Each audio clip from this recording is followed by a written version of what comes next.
Hi all, അസ്സലാമു അലൈക്കും. Welcome back to Sinna's kitchen. ഇന്നത്തെ റെസിപ്പി പച്ചരി വെച്ചിട്ട് ഒരു നല്ല ടേസ്റ്റി ആയിട്ടുള്ള ഒരു അടിപൊളി പലഹാരത്തിൻ്റെ റെസിപ്പിയാണ്. കുട്ടികൾക്കൊക്കെ ഒരുപാട് ഇഷ്ടമാവുന്ന നല്ലൊരു പലഹാരമാണ് ഇത്. നമുക്ക് ബ്രേക്ക്ഫാസ്റ്റ് ആയിട്ടും സ്നാക്സ് ആയിട്ടും കഴിക്കാവുന്നതാണ്. രാവിലെ ബ്രേക്ക്ഫാസ്റ്റ് ഒക്കെ കഴിക്കാൻ മടിയുള്ള കുട്ടികൾക്ക് ഇതുപോലെ തയ്യാറാക്കി കൊടുത്താൽ മതി. അവർക്ക് എന്തായാലും ഇഷ്ടമാവും. അത്രയും നല്ല ടേസ്റ്റി ആയിട്ടുള്ള പലഹാരമാണ്.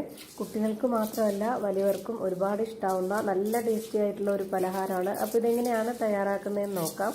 അതിനു മുമ്പായി സിന്നാസ് കിച്ചൺ ചാനൽ ആദ്യമായിട്ട് കാണുന്നവരും ഇതുവരെയും കണ്ട് സബ്സ്ക്രൈബ് ചെയ്യാത്തവരും പ്ലീസ് ഒന്ന് സബ്സ്ക്രൈബ് ചെയ്തേക്കണേ.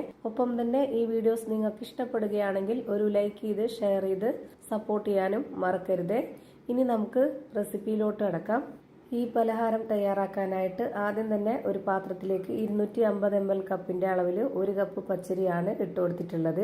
ഇതിന് നന്നായിട്ടൊന്ന് കഴുകി വൃത്തിയാക്കിയതിന് ശേഷം കുറച്ച് വെള്ളം ഒഴിച്ചിട്ട് കുതിരാനായിട്ട് വെച്ചിരിക്കണം. ഒരു 3 മണിക്കൂറെങ്കിലും കുതിർന്നതിന് ശേഷം ഞാനിപ്പോൾ ഇതെടുത്ത് ഒരു മിക്സിയുടെ ജാറിലേക്ക് ഇട്ട് കൊടുക്കുന്നുണ്ട്. വെള്ളമെല്ലാം ഊറ്റിക്കളഞ്ഞതിന് ശേഷമാണ് ഞാൻ ഈ ഒരു ജാറിലേക്ക് ഇട്ട് കൊടുക്കുന്നത്.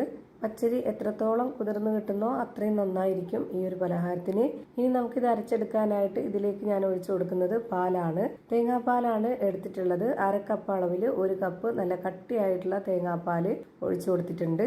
ഇനി ഇതേ കപ്പ് അളവിൽ തന്നെ 1 കപ്പ് വെള്ളവും കൂടെ ഒഴിച്ചു കൊടുത്തിട്ട് ഇനി ഇത് നന്നായിട്ടൊന്ന് അരച്ചെടുക്കുന്നുണ്ട്. അരച്ചെടുത്തതിന് ശേഷം ഇതുപോലെ ഒരു ബൗളിലേക്ക് ഒഴിച്ചു കൊടുക്കാം. ഇനി ഈ ഒരു മിക്സിയുടെ ജാറിലേക്ക് ഒരു 1/2 കപ്പ് വെള്ളവും കൂടെ ഒഴിച്ചു കൊടുത്തിട്ട് ഞാനിത് നല്ലപോലെ ഇളക്കിയതിന് ശേഷം ഇതിലേക്ക് വീണ്ടും ഒഴിച്ചു കൊടുക്കുന്നുണ്ട്. അപ്പോൾ ഇതിലേക്ക് ആകെ വേണ്ടി വന്നിട്ടുള്ളത് 1 കപ്പ് പാലും 2 കപ്പ് വെള്ളമാണ് ഈ ഒരു 1/2 കപ്പ് അളവിന്.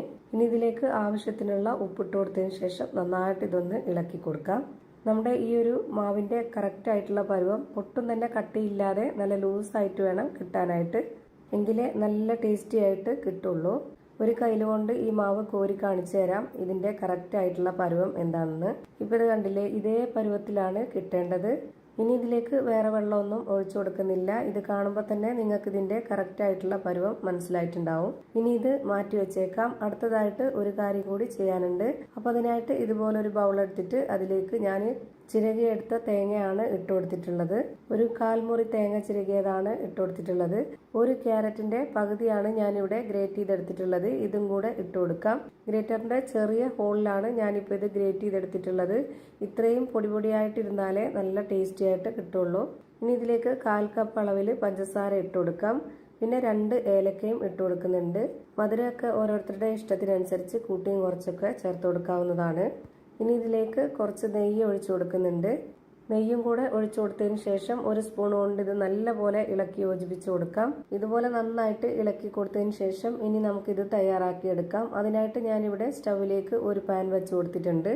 അതിലേക്ക് കുറച്ച് ഓയിലോ നെയ്യോ ബട്ടറോ എന്തെങ്കിലും ഒന്ന് സ്പ്രെഡാക്കി കൊടുക്കണം.